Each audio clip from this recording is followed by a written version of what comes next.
Hey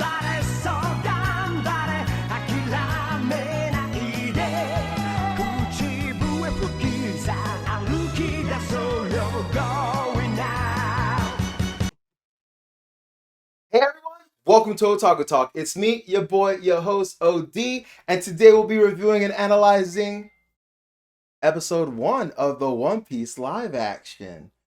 Honestly, not gonna lie to you, I wasn't sure I was gonna review the live action. I'm still not sure if I'm gonna do the whole season, if I'm gonna do episode by episode. I'm still throwing it up by air. Honestly, I really was the debating. Part of me really wishes I had like a pen and paper and I was taking notes during the episode. But one of the really annoying, like kind of crappy things about being a content creator, at least for me, I can't speak for other people, is I've come with this dilemma where I can't enjoy things the same way if I'm watching them for content as opposed to for enjoyment. So sometimes like even with One Piece chapters, it's felt like that where like I just want to enjoy the chapter. I don't want to be so like introspective and try to like pick things out. So I am going to prioritize just trying to enjoy the series, which sounds silly because I know what happens in the series, but not this take, not this portrayal, not the directions these guys are gonna go, right? But anyway, I'm not even gonna waste your time. Here's my verdict. Yo, the live action is good, y'all. Like, really good. I went into this. I want to make this very clear. As much bitching and moaning as I've done, I went into this completely and utterly not to bash it. I want to make that clear. I did not go into this to bash it, to hate on it, but I did go in hypercritical. I've said this time and time and again. I think people have a super defeatist attitude when it comes to live actions. People come into it with like it's gonna be bad, so anything that's better than bad is okay. And I was not accepting of that. I said no. I didn't like a lot of like the ideas of just the ideas of we can make as many compromises and whatever and it'll still be fine. No. And I was so concerned that if that was the attitude that we were going into this with, the live action was going to get away with a slew of things that were not okay and people were going to disingenuously defend it. But after watching that first episode, I am excited not only for the rest of this season, but for maybe the entirety of the series as a whole. Now, does that mean everything is perfect and I don't have any qualms? Absolutely not. But what I am saying is, generally speaking, I like the show. I'm going to recommend it to friends, and I believe it's going to do what it set out to do, which is bring a wider audience to One Piece. And so, as far as, checking off all those things, I think it succeeded. That being said, though, I do have nitpicks. I do have qualms. I think I'm going to say that for the end of the video. We're going to spend most of this video just kind of celebrating, honoring, and enjoying the One Piece live action. This is going to be a historic moment in history, in my opinion. I hope that this series runs long, and I'll save all my criticisms towards the end. And I just want to say it right now while we are at it. I am allowed to have my opinion. I am allowed to have gripes. I am allowed to have nitpicks. And I'm going to tell you right now, they are legitimate. People are going to try to delegitimize me, tell me like, oh, it's not a big deal. Oh, it's not a problem. Oh, you care too much. Oh, you want a one for one. I don't give a fuck you. I have points. And I think any legitimate, real One Piece fan will agree with my points. Now, of course, there's always going to be justifications and rationalizations for decisions made. People are going to use cop outs. Oh, that wouldn't have looked good. Oh, they couldn't have done that. Oh, that was too expensive. Hey, Oda's cool with it. By the way, saying Oda is cool with it, like, Oda's cool with a lot of shit. Like, you've seen, like, the One Piece movies and, like, decisions that go into that. I love Oda. That's not me trying to say, like, his opinion isn't valid, but, like, just think for yourselves and just think for yourselves, okay? So let's get straight into it. First of all, phenomenal cinematography. Okay, we start off. You can tell that lots and lots of money went into this thing. We start off with Logtown and Roger's execution. We get a nice little voiceover. I'm absolutely loving it. We seem to have a star-studded cast. We see this amazing set for Logtown, and then we get these little nice little like what's it called, Easter eggs of various characters. We see Mihawk, we see Smoker, we see Shanks, and I think there's some other characters that I might have missed. We see Roger. Roger looks cool. I wonder if we're gonna use the same actor for him in flashbacks and stuff. We see Garp. Honestly, I wasn't really feeling Garp from the like trailers and stuff, but in the show itself, I find him to be quite a cool character. I like the actor. Um, I'm not gonna lie to you. I'm going to miss the jovialness of anime Garp. How Garp was always laughing or sleeping. We're not seeming to get so much of that. We're getting a much more serious Garp, a much more like I don't want to say dedicated because the anime manga Garp was dedicated too, but this guy is like boom, boom, boom, more like straight to it. And I don't have a problem with that. I think that the direction that they were going with this series was we want it to be serious and not like too childish. Which I think the rating is it TV 14? Because I heard someone say it was gonna be TVMA and we're getting blood and stuff. I'll get into that later, but we get a lot more serious Garp, a lot more themes. Like I saw when we saw like blood in this, and I was like, oh shit, this is going to be absolutely fire. So anyway, episode starts off well with Roger. He gives the speech. It's amazing, and then everyone runs to become pirates. It's a great speech. It's shot really well. The dialogue is cool in my opinion. I like Garp's little like is it a British? I don't even know what accent he has, but it's cool. Which I'm gonna put this at the end with my like gripes and like nitpicks. I don't have a problem with his accent, but I do think it's kind of funny how Luffy has an accent that's completely different than Garp's accent, and it's completely different from like young Luffy's accent. So that's kind of funny to me. At the end of the day, it doesn't really matter. I feel like it's gonna grow on me. I'm gonna get used to it, but it's just a thing. And I feel like ignoring things or pretending they don't exist is disingenuous, and that's what's going to cause to like people fighting. I feel like in fights and debates, what gets people riled up is people will make legitimate points and people will try to gaslight you or try to like convince you that like they're not legitimate points or that you're bugging or you're tripping or it's not that big a deal, and it kind of is. Now we can agree to disagree or we can say it's a big deal, but I don't think it makes or breaks the series. That kind of conversation, that kind of discourse, I am perfectly cool with. But when you're out here trying to just like bullshit, I think that's what starts fights. Anyway, we got Luffy on his boat, and honestly, once again, the trailers didn't really do it justice because the trailers had me apprehensive, but now there are certain things that are happening that make sense. Like, for example, Luffy was giving exposition in the trailer, and I was like, why is Luffy giving exposition? But now it makes a little bit more sense. He's not just talking or just giving exposition. He's talking to a news seagull, right? I thought that was hilarious. I thought that was funny, right? And so the whole time he's doing this, his boat has sprung a leak, and he's just casually, just using a bucket to get out the water, get out the water. I thought that was hilarious. I thought that was indicative and very representative of the Luffy that I know and love, right? I do kind of wish that they did use the original plot of there's like a random like whirlpool or something, and we don't see how he survives it, and then we see the mystery of the barrel. You can kind of assume he's in the barrel, blah blah blah, yada yada, but there's like a bit of a mystery element to it. I would have liked in the live action for the whirlpool or there to be a storm and he's like and then like hops in the barrel, but no, instead his boat's going down and he's like, damn, it's my first day, and just hops in the barrel and closes it. I was like, okay, you know what? It's not a one for one. It's not how I would have liked it, but I think it's good. I think it's good. It was really good. And then we get, the sea battle between Alvida and these, other pirates that or not other pirates, but maybe these merchants or whatever. And apparently, they had a run in with Rono and Zoro. So that was really, really interesting. And so that sea battle was cool. Something I look very forward to in this live action that I think the live action is actually going to do way better than the anime are naval battles. I can't wait to see actual sea battles.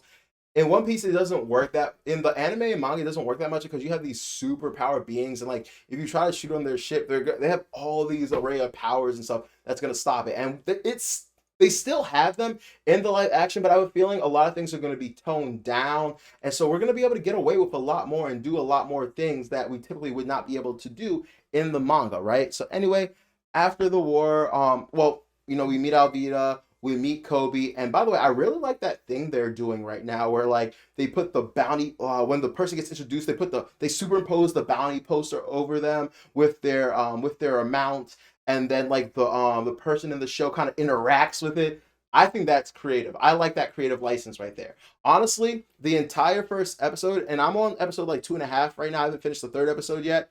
Um, they took a lot of creative decisions, and I don't hate them. And if anyone knows me, I'm talking about like in real life, not just from like these reviews and stuff.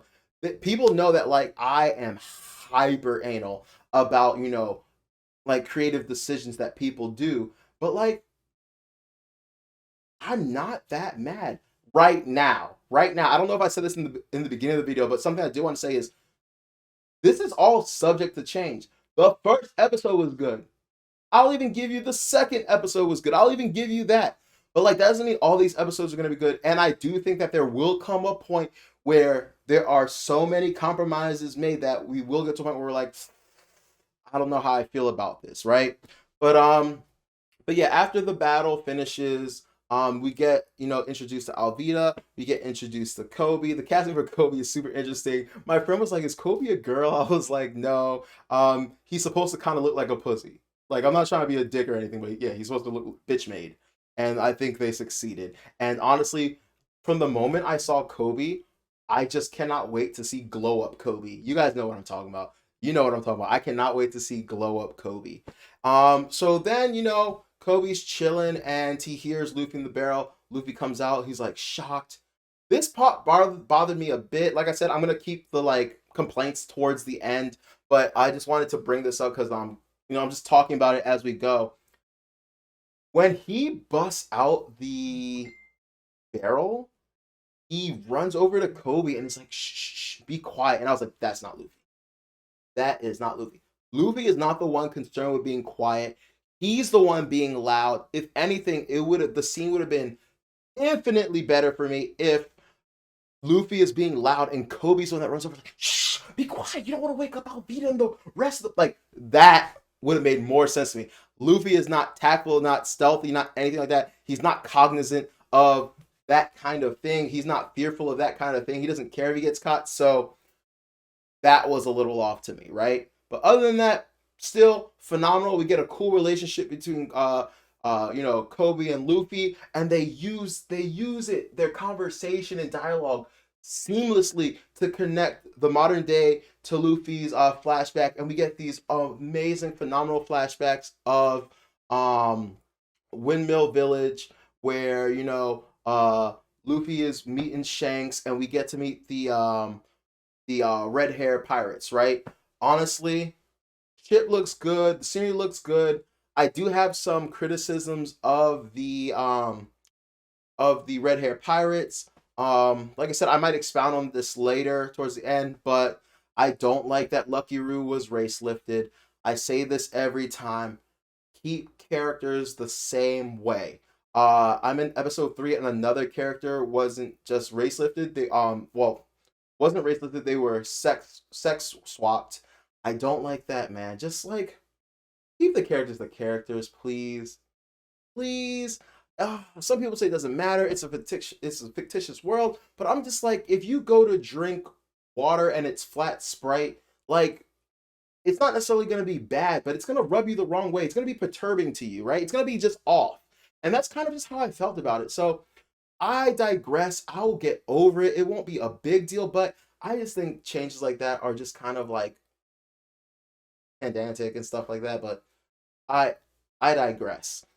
Um, the actor that plays Shanks, I'm still not sold on him, but he didn't do a bad job. It was a decent job. The flashback story was cool. Um, for what it was worth, I think the retelling of Luffy's origin was on point. I had no qualms about it. Maybe the only qualm I did have was like when Shanks loses his arm, you hardly even notice. Like in the anime and manga, it's very clear that like the Lord of the Coast took a bite and left. I don't even see like where the bite happened. Shanks just like has two arms in one panel, and then Shake like scares off the Lord of the Coast, and then is missing an arm. And I was like, whoa, whoa, what? And I like remember going back and being like, what does he lose the arm? And I could not figure it out. So maybe I'm buggy, but that was that was weird to me, right? We get a really cool scene with the homie Rono Zoro. He's like doing this candlelight vigil for Kuina. We haven't been introduced to Kuina yet, but you know, if you're a fan of the series, you know it's her Kuina. And he gets approached by Mr. Seven. And one thing that I think is going to be super cool about this live action is the fact that we're going to get, if this is any indication, we're going to get scenes that we never got from the manga in the live action, which I think is going to be like a double-edged sword, no pun intended. But just because we're gonna have to cut out so much from the like manga and anime, and I already don't know how I'm gonna feel about that once we get to certain parts that I was really looking forward to if they're not there. But it's acceptable because there's so much content, but then I feel like it might become unacceptable if we're missing out on content from the story, but inserting content that was never in the story. But it all depends on what the content is. For example, I truly really like the reveal of Mr. Seven and like the whole introduction to join Baroque Works and getting like a different dynamic and like aspect of, you know, Zoro's like background and prior to him joining the crew, right? Um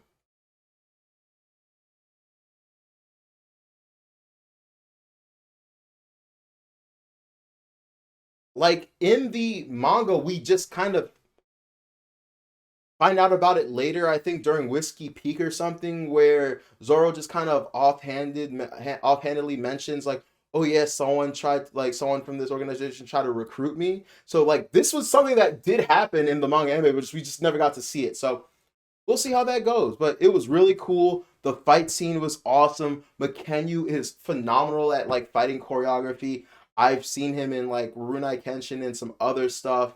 I'm not like a big fan, but like I generally enjoy him in the things he's in.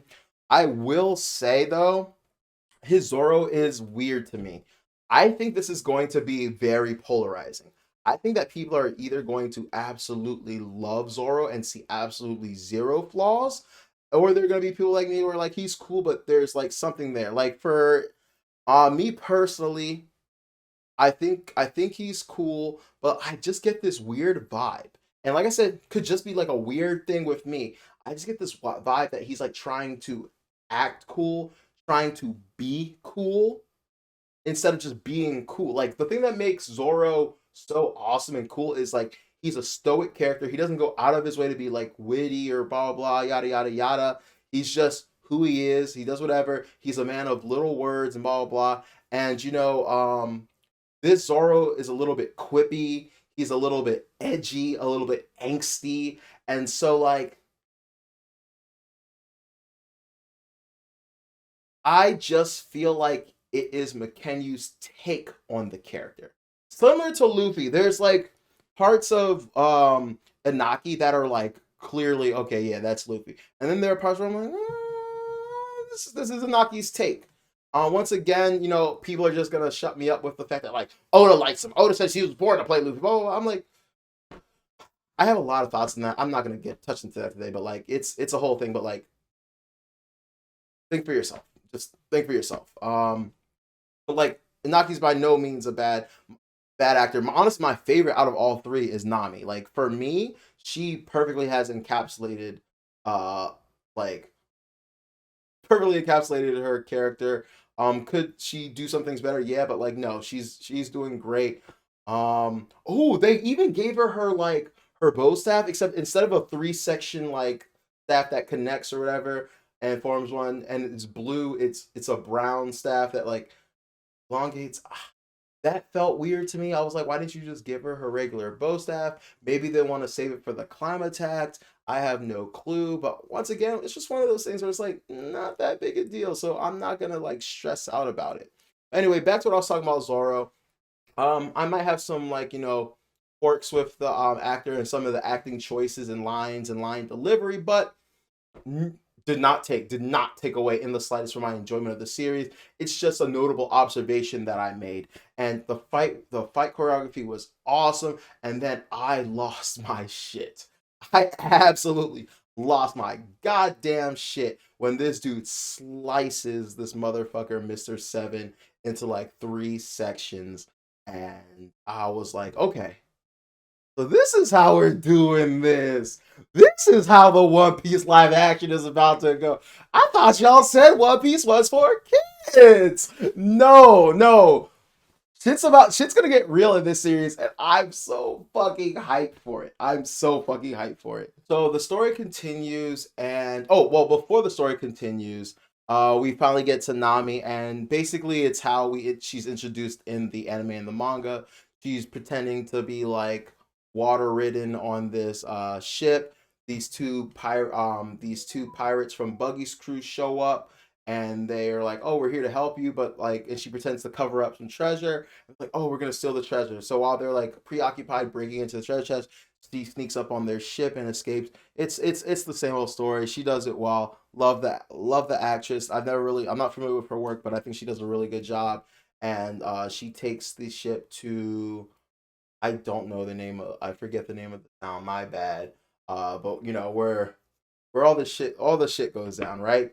And so Zoro, Luffy, and Nami all meet up in this bar, right? They're all doing their own thing. Luffy immediately notices Zoro, thinks he's cool and stuff, is observing him. There's this cute little girl that comes over to Zoro, and she's like offering him food and whatnot.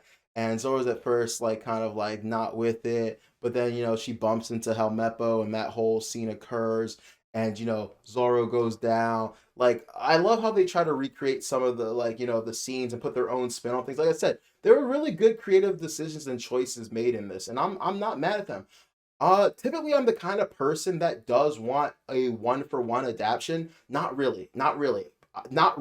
Before people use that against me, but like I like it to be as close as possible. But I'm okay with changes as long as they make sense and like maintain the spirit of the original, right? And I think this maintained the spirit of the original, and I understood the purpose for these directions and how it helps seamlessly tell the story, right?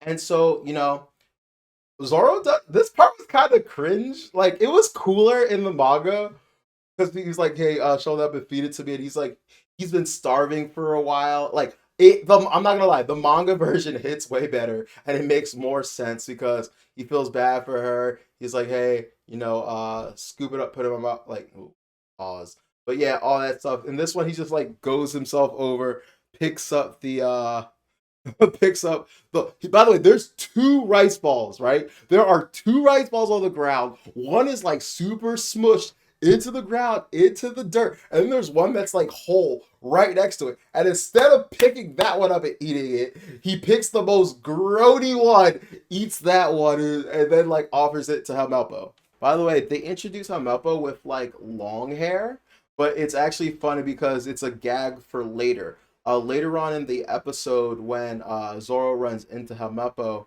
Helmeppo's like swinging his sword around, naked for whatever reason, and Zoro stumbles upon him. And so instead of killing him, he just gives him the shitty, like iconic Helmeppo haircut that he had when we first met him. And honestly, not gonna lie, once again, another creative decision that I really enjoyed. It would have been just one thing for him to naturally have that kind of hair, but like for them to like work it into the plot and make it like funny in that regard, it was always going to be funny. But I liked how they made it funny in a different way, and that was like really cool and interesting to me. So what else? What else? What else? While this is happening, Nami is uses the distraction to flirt with a marine, and the marine she's flirting with, she knocks him out while this like kerfuffle is occurring, and takes his clothes. And it turns out that she's actually here in order to steal a map of the Grand Line as well. So Luffy's here to steal a map of the Grand Line. Nami's here to steal a map of the Grand Line. Zoro was just here to drop off a the bounty of Mr. Seven to be collected. However, because he put his hands on Hamapo, because he put his hands on a bunch of other Marines, Axe Hand Morgan sent him to seven days in the yard. And so Zoro was thinking about, doing it, but then he didn't want to become a pirate or wanted, and all the other issues that would have come from fighting his way out. So he just said, "All right, fuck it, lock me up. I'll do my time," right? And so while that's happening, Luffy is infiltrating Marine HQ, and he comes out of like a sewer pipe or whatever, and stumbles upon Zoro. He's obviously super impressed from watching him fight, and offers for him to join the crew. Zoro's like, nah. Luffy's like, I think it's kind of a waste for you to die here or do this, but hey, it's your life anyway. I'm gonna untie you just cause. And so he unties him. Zoro's like, I'm not gonna join your crew, and Luffy's like, cool, it's whatever. And so Luffy and then Nami both link up in the map room. Nami infiltrates that room by map room by pretending to be a marine, and says that Morgan sent her here to get a map of the Grand Line. Although she almost gets caught in this lie, because the person that is sent to like watch over this post is basically like, well, that's weird. Why would he do that? He keeps all the maps of the Grand Line in his office. Luckily, she's able to bullshit her way through it, but the person that she actually stole the clothes from shows up and is like, "Hey, you're the one that like stopped me out and stole my clothes." And so a fight ensues, and she pretty much takes him out by herself. It's a great showing of Nami.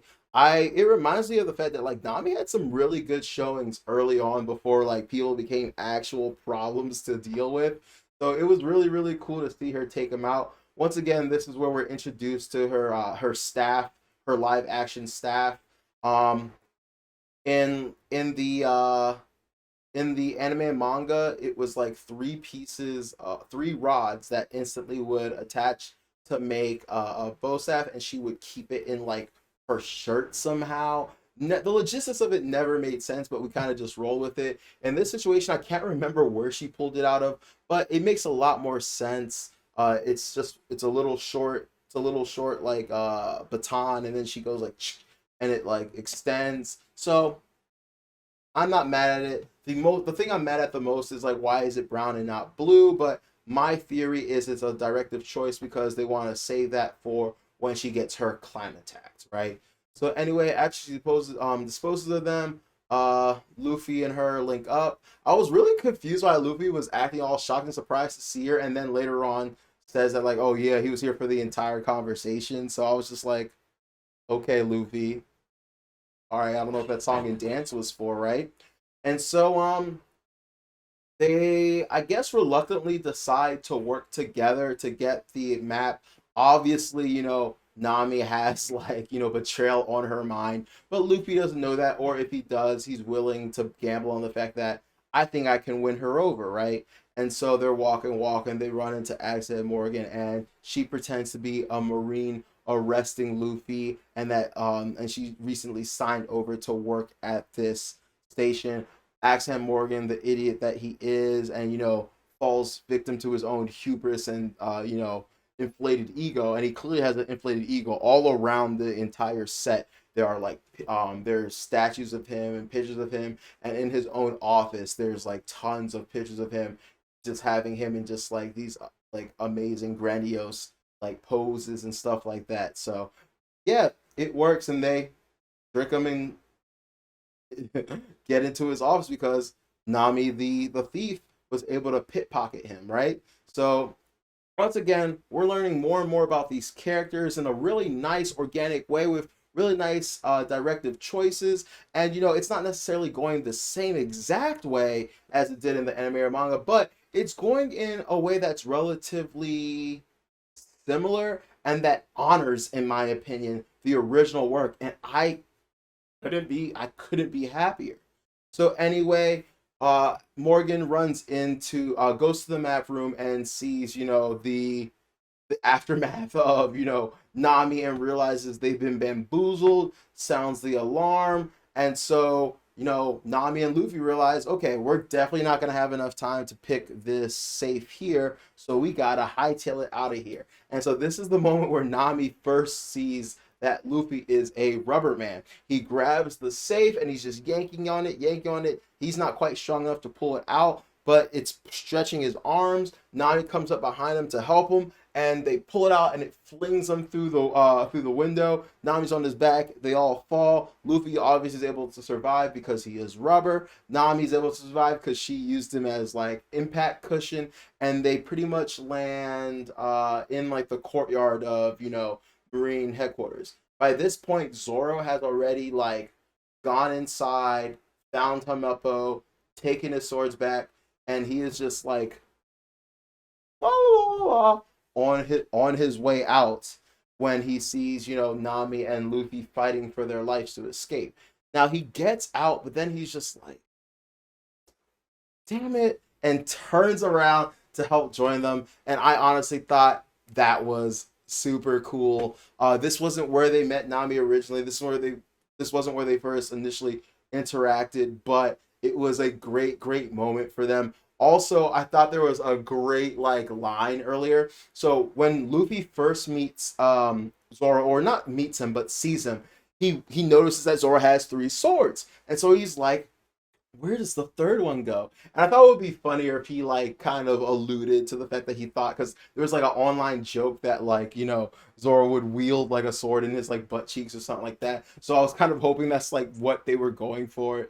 I don't know what they're going for. It probably wasn't that, but Luffy gets this like fucking look of satisfaction when he sees Zoro put his bandana on and put the sword in his mouth and get ready. He's like, oh, that's where it goes. And so the two of them team up to fight Axe Hand Morgan. Originally, Zoro is trying to do it by himself and tells Luffy to butt out, but then Luffy butts in anyway. And I thought Zoro would be like a little bit annoyed about that, but then he just kind of like just decides to fight together. We see some really cool moves out of Zoro. The fight choreography was awesome.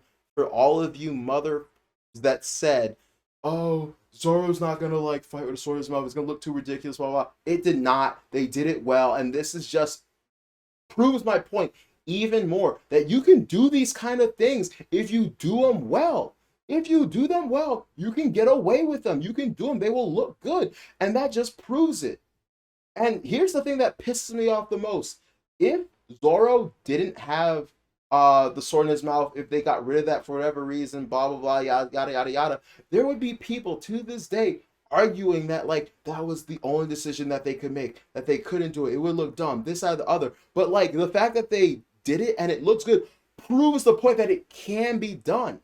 And I feel the same way about so many other things that are probably going to be neglected in the series. And I feel like they could have been done if they wanted to do it. So there's that. So anyway, they handily defeat Axan Morgan. They get on Nami's ship that she stole. They Luffy wants to wait for Kobe, but Kobe's like, I'm gonna stay here. I want to join the Marines. Luffy's proud of him because Kobe is finally standing up for himself for the first time in who knows how long. And yeah, they set off on their adventure. And like I said, it was a great and really fulfilling just, first episode. Honestly, what more could I ask for? What more could I want? It was good. Like I said, it had the soul and heart of the series. You can tell like the cast synergy and chemistry and camaraderie was nice. You can tell they're really trying their best to fulfill these roles, and at best put their own little spin on these characters and stuff like that. And I'm all for it. At the end of the episode, we see Garp and he gets a phone call on his Den Mushi, which, by the way, I love the live action Den Mushi. Yes, yes, they are nightmare fuel. They are definitely nightmare fuel, but they're cool. I love it. I feel like, yeah, that's definitely the way Den Mushi should be done.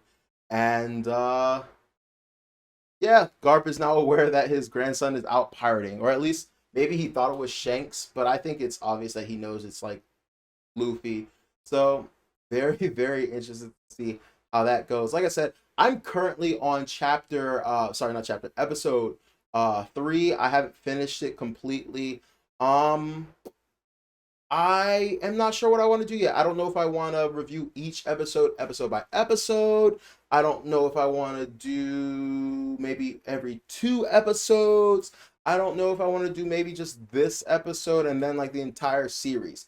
Honestly, I think I might do that, but then like it's complicated. We'll figure it out. But yeah, highly recommend. Tell your friends, have them watch it. This is something that I think is going to do wonders for One Piece. My phone has been blowing up all day. Various people hitting me up and texting me about like, yo, are you watching One Piece live action? Yo, I heard the One Piece live action came out. Should I watch it? This, that, and the other. Oh my god, this is my opinion of that. This is my opinion of that. This is my opinion of that. So like, yeah, this is definitely going to be a cultural phenomenon, and that I'm excited to take part of. I know I said I was going to save my nitpicks for the end, but those nitpicks honestly come from other episodes. So I might just hold off for another review, but I will say a couple things. Um, Also, as far as who my favorite casted member is, I think I said it earlier, but definitely Nami, in my opinion, has fulfilled her character the best so far. I'm also a big fan of Usopp. I'm not going to talk too much about that yet because this isn't the review for it, but oh my god, what I've gotten from Usopp is incredible. He's hilarious. First of all, phenomenal actor. He is a great actor. And the reason I say this is because he just does so many things with his mannerisms and his facial expressions, and he does like Usopp has this little like weird like it's not supposed to be translatable in my opinion.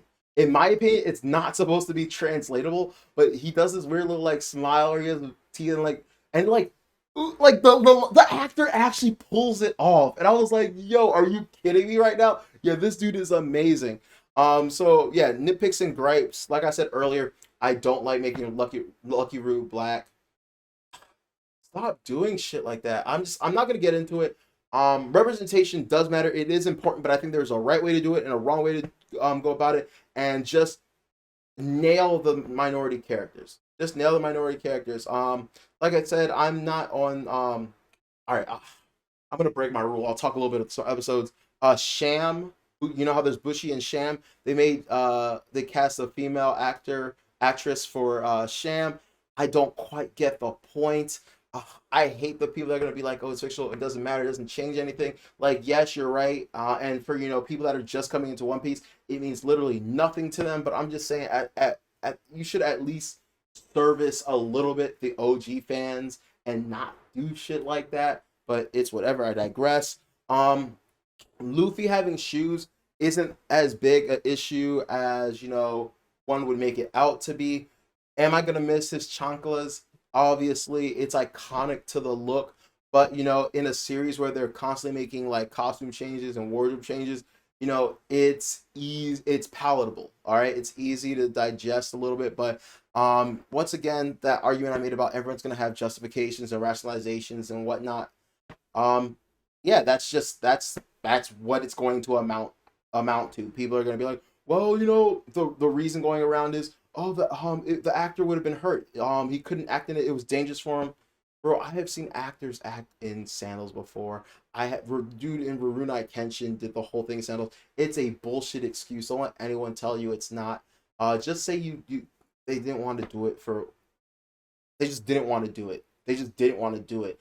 Usopp's nose. They just didn't want to do it. I got like doubly upset because I saw the bounty and wanted posters, and you see Foxy. And to be fair, we don't know if everyone on these bounty posters are actually going to make it into the series, but we see Foxy's bounty poster, and he has a long nose. So I'm like, okay, So we're giving certain characters their attributes and not others. And I just feel like the further we go into One Piece, the weirder and weirder and more absurd the character designs you're gonna get and the characters are. And so I feel like might as well just start now acclimating viewers to it. Now, once again, I know that they probably don't. They have a gigantic budget, but I feel like the other seasons are probably gonna have an even bigger budget to keep up with stuff.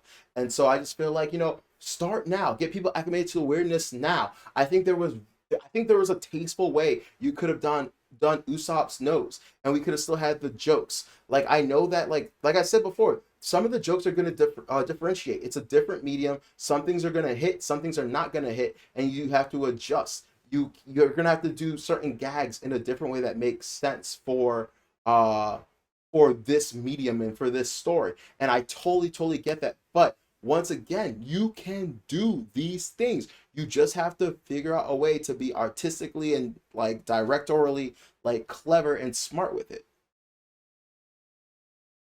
So yeah, I said Lucky Roo. Shanks looks weird to me. Shanks looks weird to me. Does he make or break it? No. Like, not the biggest deal in the world, but Shanks looks weird to me. I don't care what anyone has to say. He looks weird to me. He looks weird. He just doesn't scream Shanks. Doesn't scream Shanks. What else? What else? What else? What else? What else? Oh, so yeah, I talked about Luffy's accent earlier. Like I said, not a big deal. Is it a little? I'm not even gonna say off-putting. It's not off-putting. It's just something that's like, huh, that's interesting. That's new. That's literally all it is. Like, I'll get used to it. I will get used to it.